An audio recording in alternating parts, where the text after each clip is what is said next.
Futuros imigrantes, muito bom dia! Seguindo a nossa série de primeiros passos para a nacionalidade espanhola, vou falar hoje do que é o registro tardio, quando ele se aplica e por quê.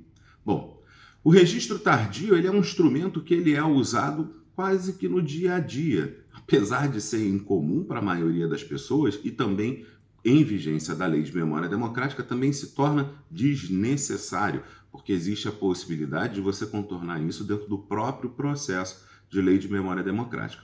Mas digamos que assim, em tempos normais, o registro civil tem que ser feito, ainda que a pessoa já tenha falecido. E aí surge a figura do registro tardio.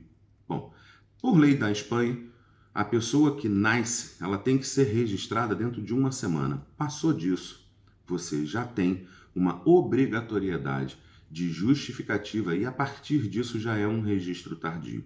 Se essa pessoa faleceu, qualquer interessado que aquela pessoa tenha o documento espanhol para transmitir a nacionalidade espanhola, por exemplo, pode ser usado em outros casos também, mas o mais comum é para a transmissão de nacionalidade, essa pessoa tem que justificar ao registro civil competente a necessidade, juntar todos os documentos como se fosse fazer a nacionalidade e, além disso, o óbito daquela pessoa.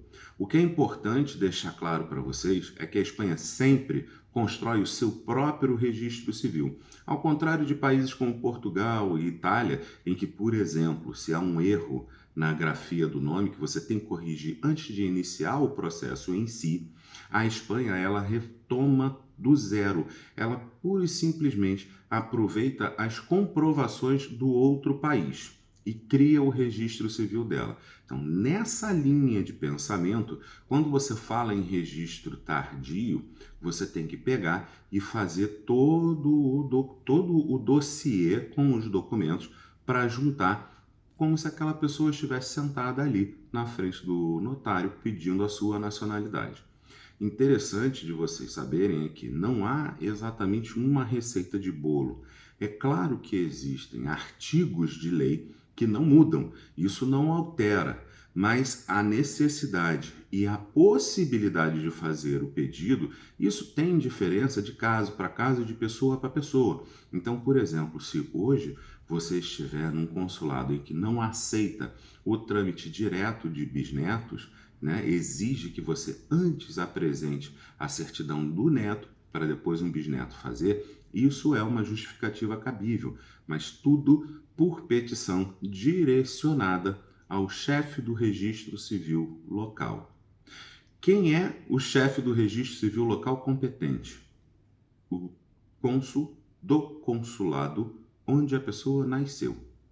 Você mora no Rio de Janeiro, mas o seu bisavô nasceu em São Paulo. Aonde é que tem que ser feito esse pedido? Em São Paulo. E é ao cônsul de São Paulo que você vai direcionar a petição, colocando todas as razões, apontando todas as possibilidades e pedindo que seja feito o registro tardio, também comprovando com a documentação. Não é algo simples, nem é algo tão rápido, mas é absolutamente possível e abre a porta para muita gente. Esse trâmite era muito mais comum antes da Lei de Memória Democrática, porque o Código Civil Espanhol tem como regra que espanhol é filho de espanhol. Então, se você não estava num grau tão próximo, você tinha que fazer o registro tardio para poder levar à frente aquilo e aí sim se valer ou já diretamente da nacionalidade ou então vir morar na Espanha para depois de um ano poder obter a sua nacionalidade. Brasileiros, Ultreia.